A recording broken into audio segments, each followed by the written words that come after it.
Welcome to the NIEM OASIS briefing, enabling information exchange across public-private organizations. Thank you for taking time out of your day to join us. We'll be recording this session. Please hold your questions until the end, but feel free to type the questions or comments into the question box during the presentation. Next slide. My name is Dee Schur, and I'm the Standards and Open Source Advocate at OASIS. It's my pleasure to introduce our distinguished presenters. Catherine Escobar. Catherine is the Deputy Division Chief for the Joint Staff's J6 Data and Services Division. She's responsible for the oversight of the 3 branches of the Neem Management Office's business, technical, and strategic communications, as well as the public-facing Neem business and technical architecture committees. Chet Ensign is the Chief Technical Community Steward at OASIS. And Mr. Whitehead is the Deputy Director for Cyber and Command Control Communications and Computers Integration within the Directorate for Command Control Communications and Computer/Cyber, JSJ6. Next slide, please. Many of you are familiar with OASIS, but some are not. OASIS is a nonprofit international member-driven organization founded in 1993. We're the home of a lot of standards that you might be familiar with. You probably come into contact with at least one OASIS standard every day. Whenever you open a document, you're using the open document format. Whenever you sign on to a website, you're probably using SAML. If you unlock your car using your phone, you're using MQTT. In fact, we've already collaborated with Neem for the development of the Amber Alert, which uses the OASIS Common Alerting Protocol. Many standards go on to be published by ISO/IEC/ITU or UNC-FACT. That's an avenue that's certainly open to Neem. Now, Mr. Whitehead would like to make a few opening comments, and with that, I will turn it over to you. Okay, thanks, Dee, and good afternoon, everyone. I just want to offer up that we're very excited to make this transition of Neem to OASIS for a wide variety of purposes. The first one is we've been working with Neem now for many, many years, and for us, it's really borne out its value for interoperability and for the things that we want to be able to do in the future, whether it's from a federal perspective, state, local, tribal, international. We find that this has very important value for all of us. In particular, having Neem transition to an open standard means it's much more readily available to everyone. And as this diagram shows, it's also organic. We know that there will be other communities that will want to adopt the Neem core and extend it for their own purposes. And that just further increases its value and applicability to everyone. So just with that as an introduction, I just want to offer that, again, we're very excited for this opportunity, and we hope that industry will take advantage of it and use it for all it's worth. And with that, I'll just hand it back over to Catherine Escobar. Thank you very much. Thank you so much, Mr. Whitehead. And I could not agree more with your sentiments. This has been a long, long journey. And so with that, we'd just like to talk a little bit about the way forward and where we see Neem going into the open standards community. So if you could, Dee, next slide, please. As Dee was mentioning, not only have we had a relationship with OASIS on collaborating for the Amber Alert, but as you can see from the list on the screen, which is just a smattering of some of the really large implementations that has taken advantage of Neem, I think you'll agree that we have hit a milestone nationally where it really does make a lot of sense to move into this formal standards organization and continue to broaden the reach. You know, the Amber Alert is one that most people would be most familiar with, but some of these other implementations are just as valuable and widespread. For instance, the prescription drug monitoring exchange, that one, it really cemented the opportunity for states to be able to track and manage prescription drugs.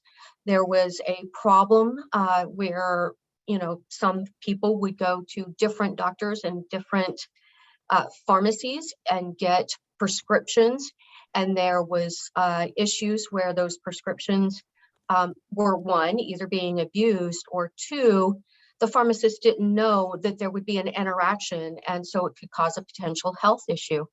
And so by connecting all of these pharmacies, it really reduced a significant number of those concerns.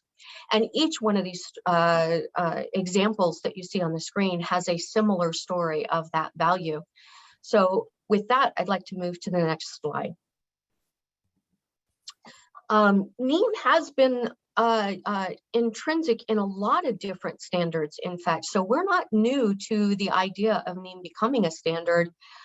What you'll see is some very well-recognized standards that are being used both commercially, the government, in a variety of different nonprofit and profit-driven organizations. And each one of these has somehow, in some fashion, either full-on adopted, and that's part of the overall model, such as the biometrics, ANSI NIST standard, that they actually are a domain in NIEM and run that domain in NIEM, in addition to being a standard recognized by ANSI NIST. And then some of the others, like we mentioned, the alarm system with the Amber Alert. And if you have a alarm system in your house, you're likely using, and not know it, the APCO public safety answering standard, as many of the alarm companies commercially are using this standard. So as we started to dive into the idea of NIEM becoming a standard, and we did the research, we found out that this is really an area that is just a natural transition for us. Next slide. So with that said, we've talked about a variety of implementations that already exist. We have an excited dog in the background. If I could get somebody to mute their line, I'd appreciate that. Thank you. But we also wanted to make sure that we hit upon what are going to be the major advantages to NIEM moving into the official standards. And we've created the list that you see online here for being able to go in this direction. And we think that there is a lot of value that Dee will touch on further with this move to OASIS. Next slide. Another thing that we did is when we were talking to the NIEM community, many questions came up that we decided to create a frequently asked questions, and provided some here for many of our stakeholders. We have several organizations being represented commercially, in the government, nonprofits. And so we wanted to make sure that our stakeholders were all at ease with regards to moving in this direction, hence the frequently asked questions. So why are we doing this? One of the major reasons is it really brings that next level of fidelity and access to organizations who want to adopt NIEM, whether it's contractually or from a recognition standpoint. Becoming this formal standard will really help with that. And then another question that has really come across very loud and clear from the community is who will be able to access NIEM and the specifications therein.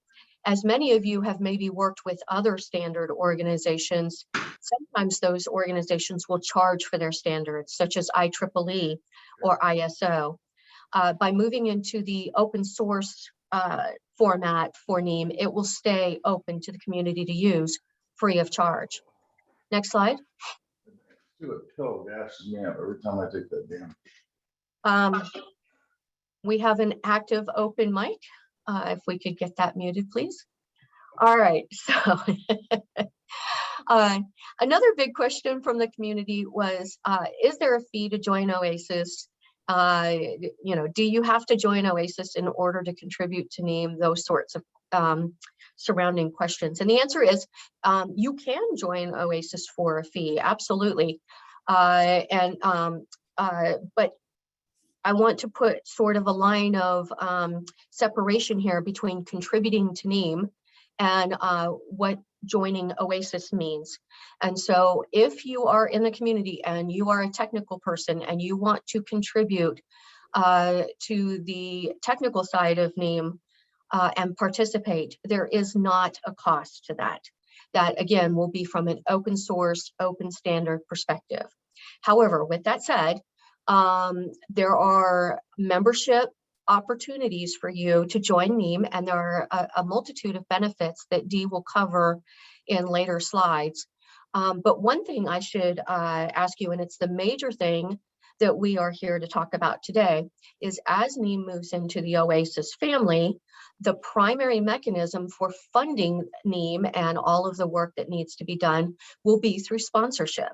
And that sponsorship, there is a fee. Again, I will not take away from the discussion later that Dee is going to have with you.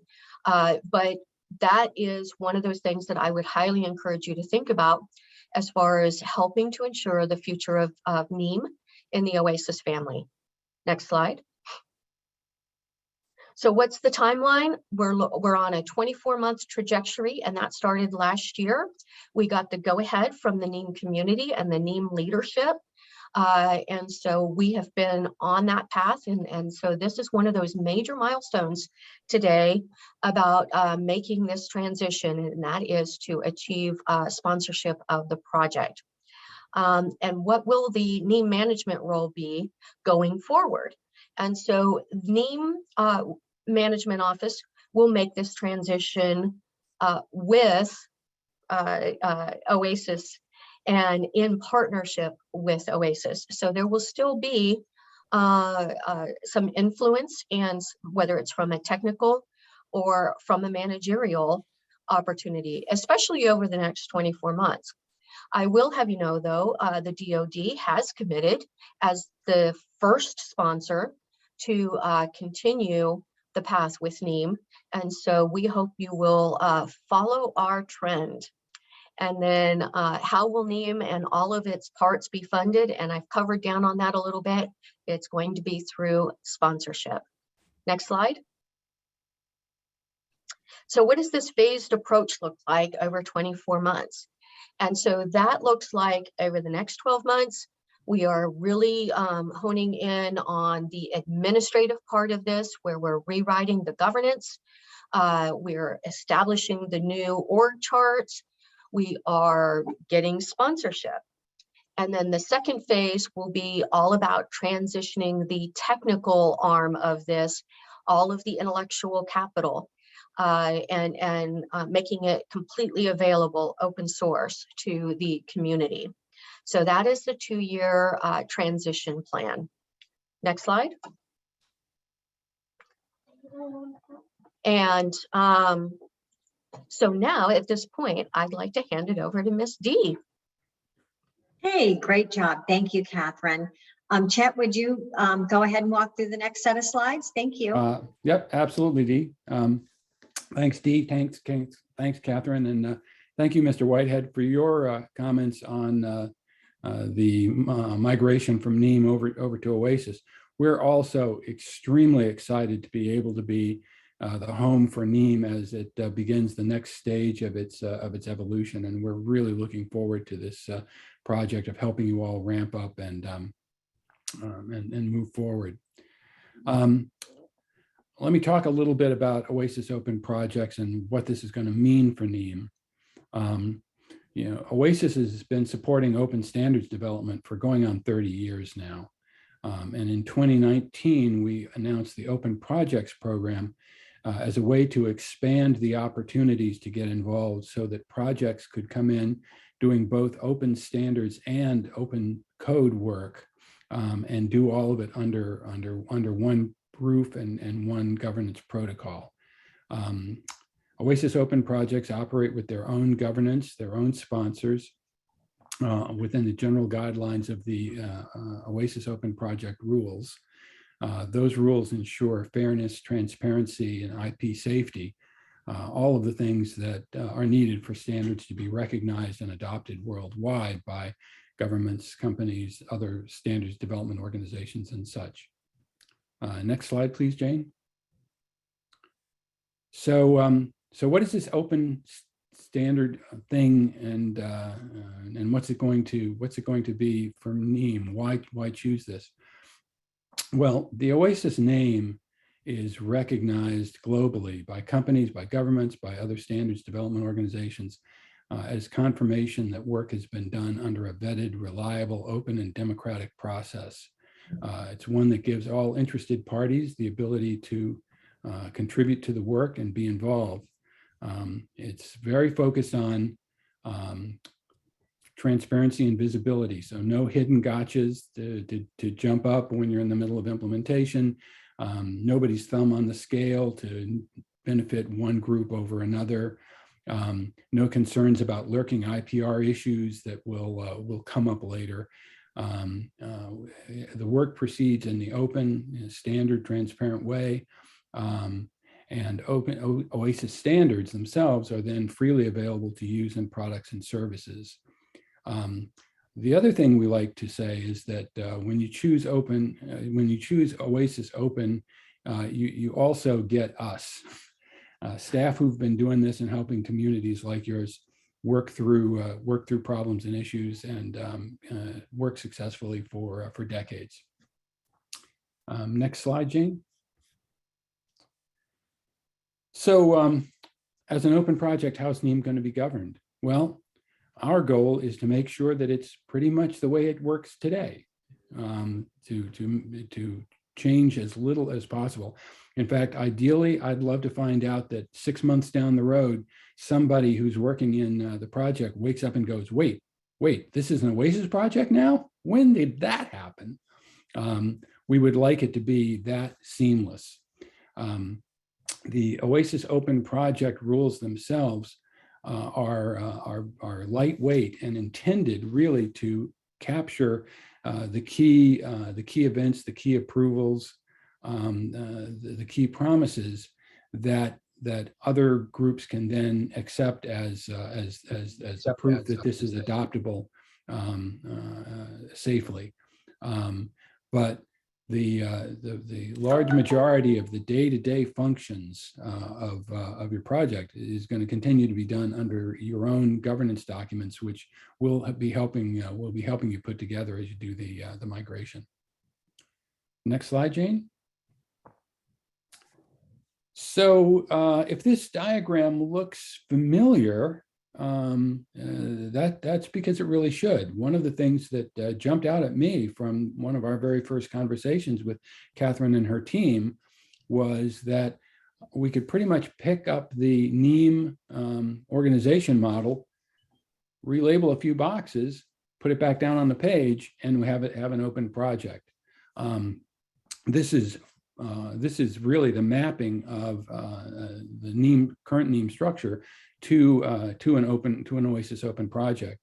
The NIEM Management Office will become what we call the Project Governing Board, the group that oversees the overall direction of the work, and the group that ultimately provides the approvals that work is ready to go out as a standard for adoption by the community.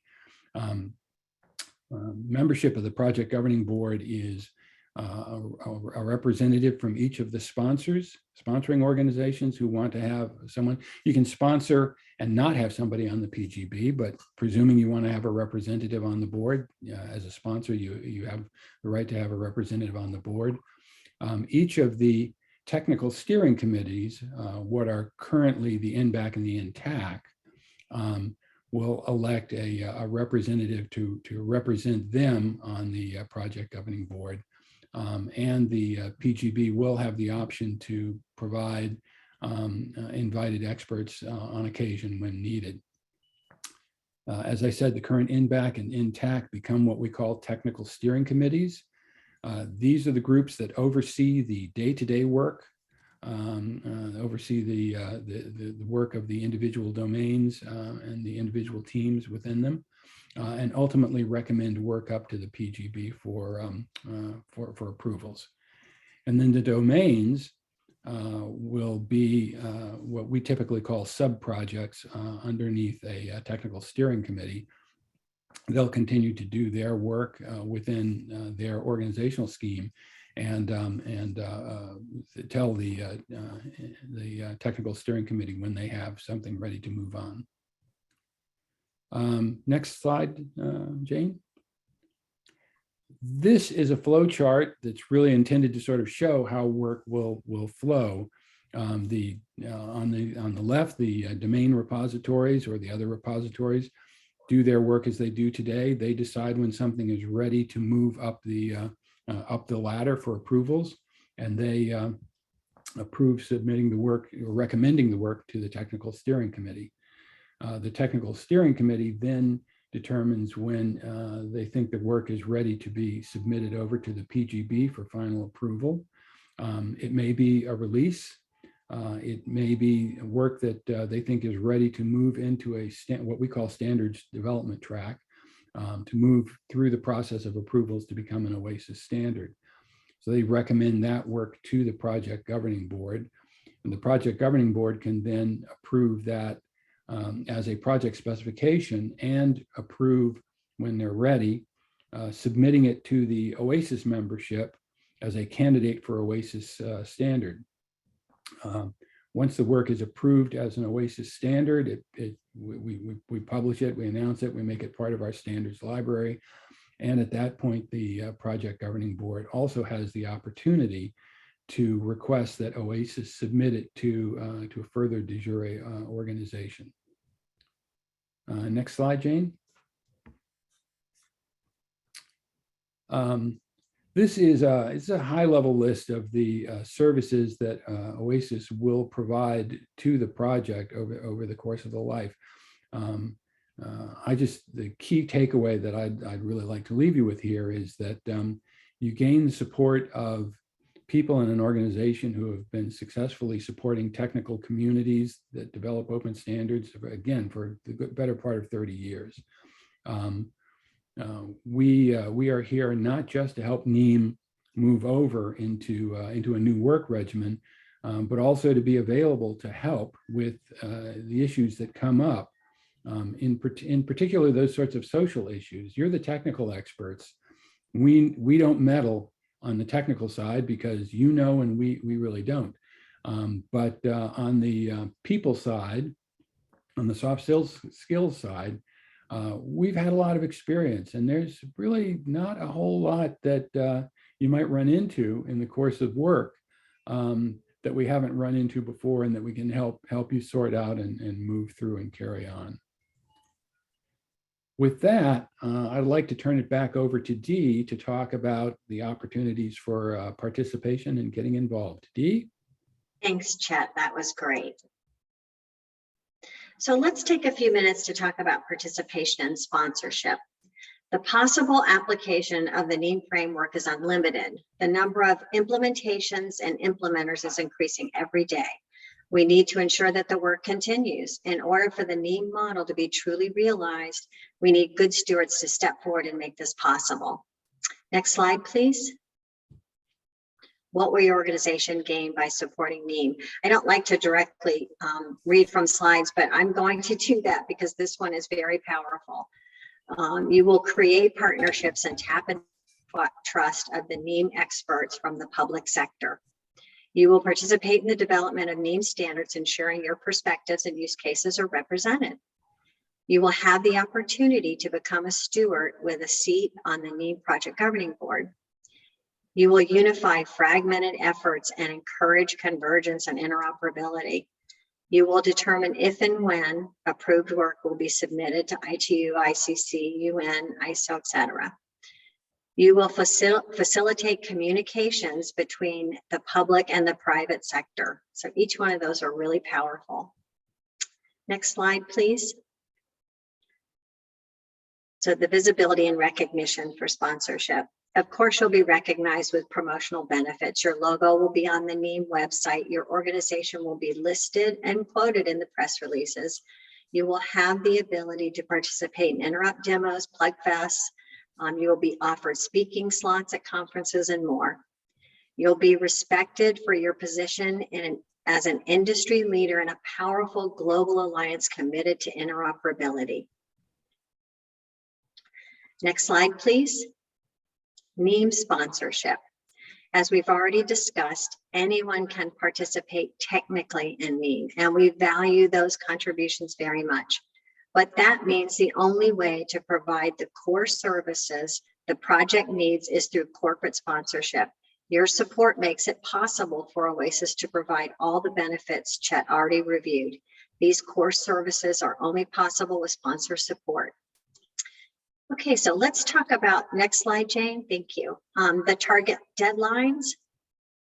So August 2020, to submit your sponsorship agreement to be recognized as a founding sponsor. October 2022, the first project governing board meeting. And November, we hope to issue the NIEM press release with quotes from the founding members. Next slide, please. So here's our call to action. We are delighted that NIEM is coming to OASIS. We believe that the mission of NIEM aligns perfectly with OASIS. We hope that you'll become a founding sponsor and become part of the next exciting chapter for NIEM. There is inherent value in coming in on the ground level when significant decisions are being made. We look forward to welcoming you to the NIEM community. Now, before we take questions, and I'm not sure if we have any yet, but if you have some, start thinking about them and put them in the chat now if you can. I'd like to pause for a minute and get some feedback and comments from the folks that are already working really hard within the NIEM community, and they can talk a little bit about their experience. And I'd like to start with Cameron. Good afternoon.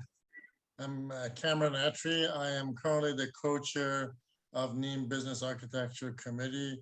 I co-chair that structure with a gentleman named Thomas Krul, who is a data subject matter expert at the Defense Minister in Canada. I'm also the NIEM Emergency Management Domain Facilitator, been doing that for quite some time.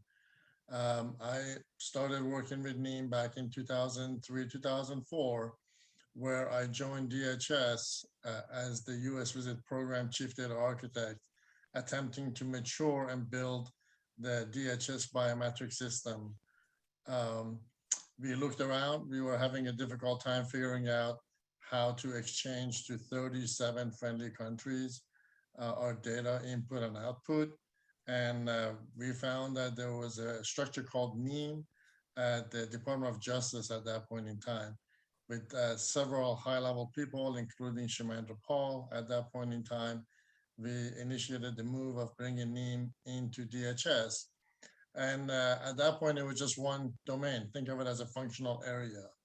I'm happy to report today we are 17 plus strong domains, and more are being added on literally on monthly basis or bi-monthly basis.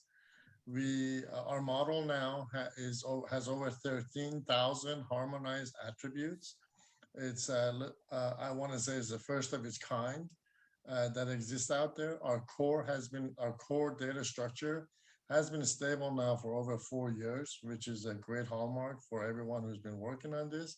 And we have over 1,000 codeless table structures that are being used throughout the government, as well as state and locals in multiple places, as well as Europe, including organizations such as NATO or Interpol, and the list just goes on from there.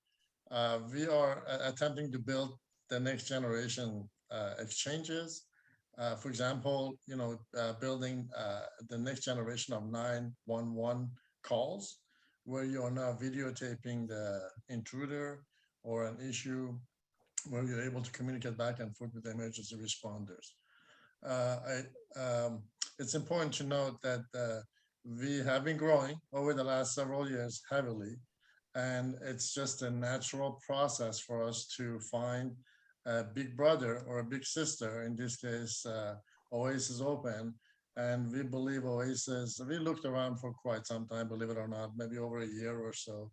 And we believe OASIS Open is fully equipped to take Neem into its next level, which is really needed at this point in time. Speaking from the emergency management domain, the next disasters, hopefully not, whether it's man-made or natural, will require multiple organizations talking to each other.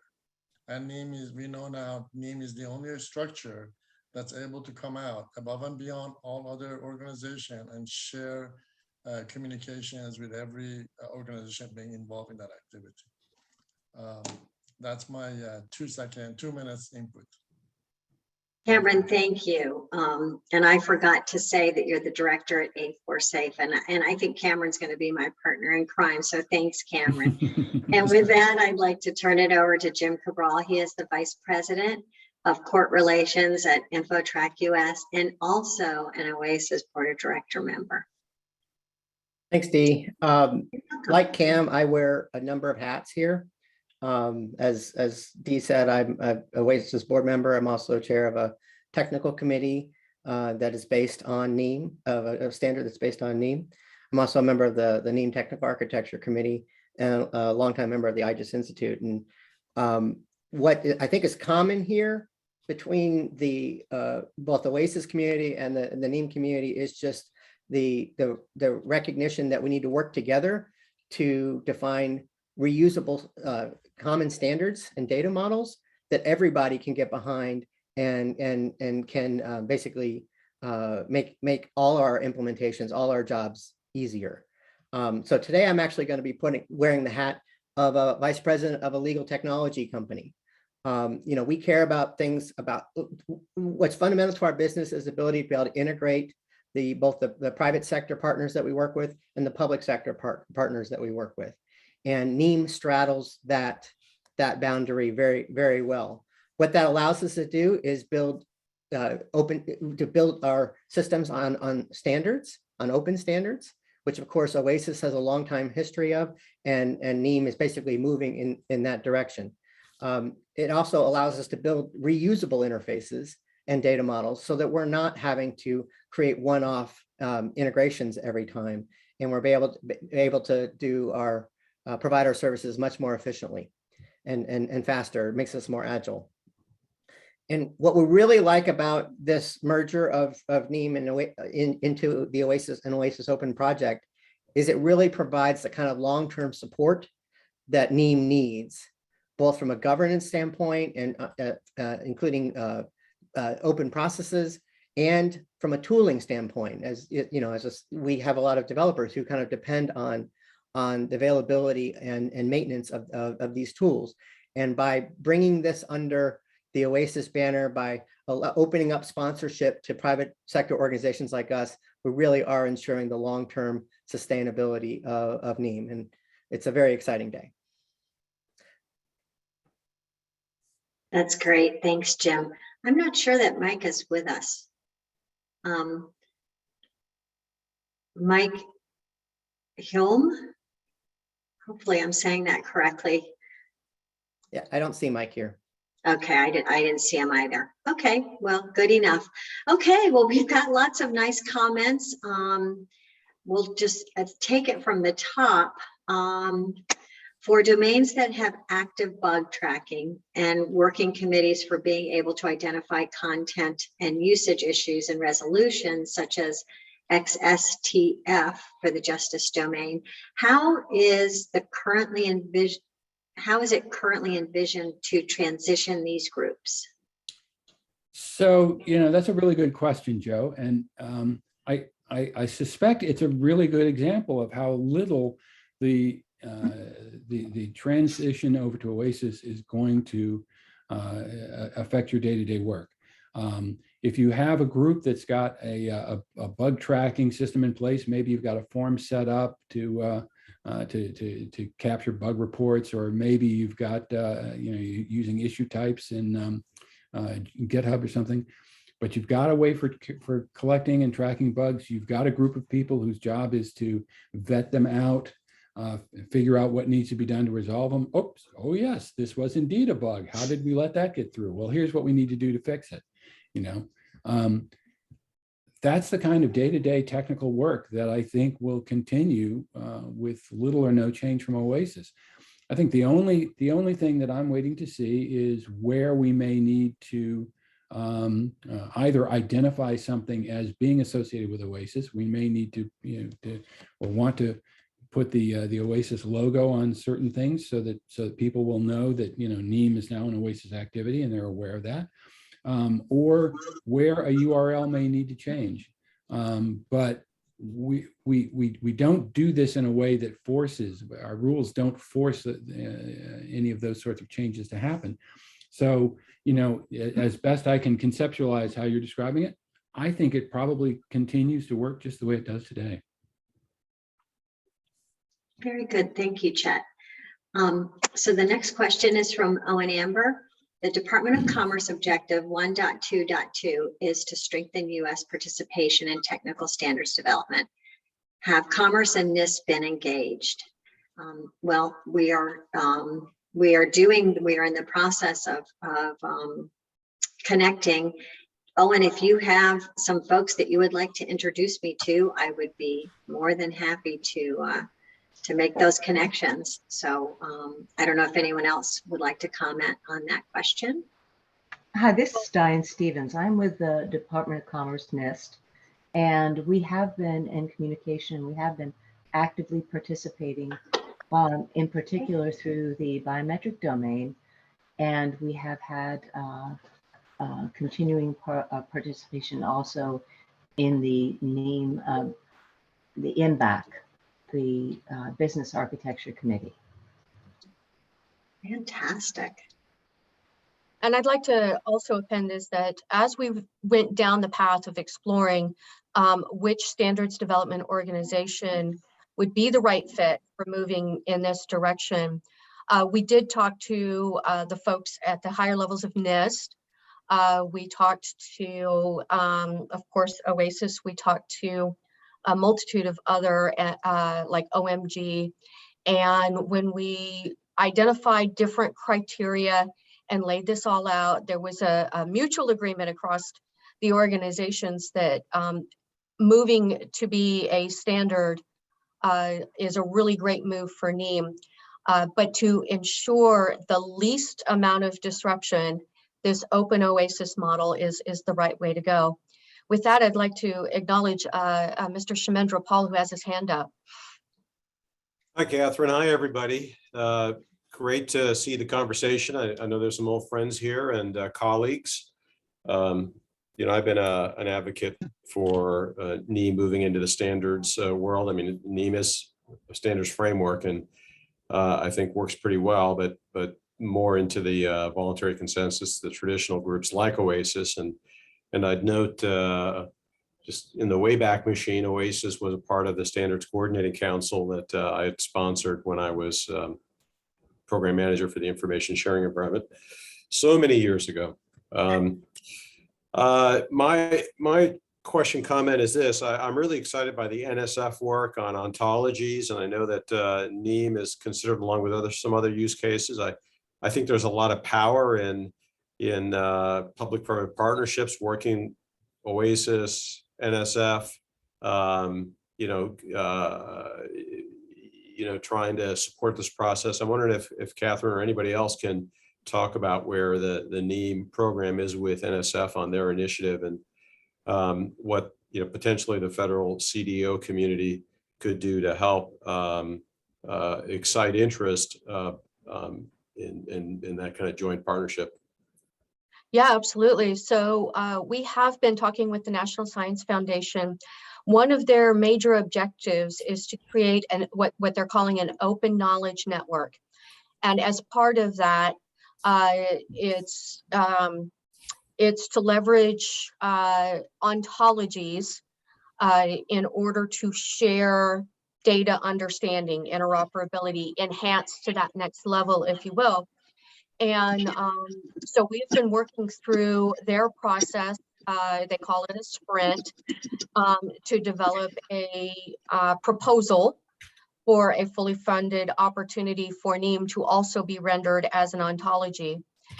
We see this getting a lot of support across all of the members of NSF and the members of these activities in the sprint, and see it as like a foundational support of OKN, as opposed to many of the use cases that were submitted were very focused on solving a unique problem, where Neem can really help with, across the board, solve many of those problems as part of the solution. So we're really excited to see that. We welcome the CDO support and leadership, and hope that you definitely will get engaged as we move forward in this direction. Not sure if you want to do it at this early stage, as we're kind of in this exploratory stage, but we're happy to invite you and bring you to the table if you do, or you have folks that you'd like to contribute. So. Yeah, I think for my part, I mean, VA is interested in this process, VA and DoD, not the part of DoD you're in, but the Right. Undersecretary for Defense Personnel and Readiness and the Defense Manpower Data Center and DHA, where we're talking about core service member and separation information, the administrative information that's core to the service member veteran transition, and that there's already a managed ontology there, at least a managed dictionary, data dictionary, but to be able to, better model it and push it upstream to the services and downstream to consumers is the use case. You're well aware of that. So with that, it would be my colleagues in the Office of Information and Technology. I think they're aware of this call, couldn't make it, but definitely I'd ask Dee Dee to make sure she follows up with them, the ones that were invited to the meeting, and I can help if it gets stuck there. But the NSF one, I know Paul Wormley reached out to me, and I know they're early in the process, but I think it's better to express interest from the CDO Council to the NSF folks sooner than later, right? Because our interest is going to be higher level and notional, and reflective of the fact that many CDOs are part of the NIEM ESC, and many CDOs are aware and notionally aligned to NIEM domains. I'm thinking of my colleague Dan Morgan over Transportation, or others that have been around it, but somewhat removed, right? But are very aware, and being able to do something like this might help make it a little easier for folks on both sides to work together via the forum. So if you and Paul could, kind of help follow up, I'd be happy to have a conversation with the NSF folks, government to government, and then also brainstorm with OASIS, with you all in the NEEM PMO, with them about what the opportunity might look like for NSF to think about non-traditional ways to excite public-private partnership on top of standards. Over. Absolutely, I'll definitely do that. Terrific. Thank you so much. This is really exciting. So Jason Kierstead, who is from IBM Security, had to drop, but I just want to pass along his note. I also support an open project within OASIS called the Open Cybersecurity Alliance. Jason is the co-chair of that open project, and we're going to work really hard to line up the NEEM work with the OCA ontology group. So, again, we're already starting to make those connections. Even within OASIS, which is really exciting. Let's see. We just have some really nice words here about folks very pleased to see this go forward. I think did I miss anything? There's a question from Lisa Carnahan, Dee. Okay. Oh, great. Okay, this is fantastic. I'm sorry. Was that you, Catherine? Yeah, so Lisa actually directly messaged me. I was going to answer her on the private chat, but yes. So Lisa, back in 2020, we spoke to you directly, And then we've also spoken to some other members. I'll have to go back and through my email chains, the names escape me at the moment for everyone we've talked to at NIST, but definitely welcome you to the table. I know you're also a member of OASIS, so we can connect offline if you'd like. And But just Chet, brief- you want to go ahead Yeah. and take that question? Let me read it. Can you speak to the intellectual property ownership moving to OASIS? Does OASIS assume copyright or other IP ownership? It's a great question. That's a great question, Lisa. After NIEM transitions over, going forward, yes, work will be copyright OASIS. And in addition, there will be the open source licenses on the repositories that will apply to contributions, and we will also collect contributor license agreements from participants, particularly members of the PGB and the TSC, and that is so that we can both publish to interested parties that there is that there's no patent. What's the word I'm looking for? There's no patent encumbrances that they're going to have to satisfy to use the work, and also they can be assured, because of its copyright OASIS, that no one will come along later and say, "Oh, hey, you're violating our copyright. You can't do that." So, we take over the IP in order to ensure both contributors to, participants in, and downstream implementers and adopters of the standards that it's safe to use the material. Cool.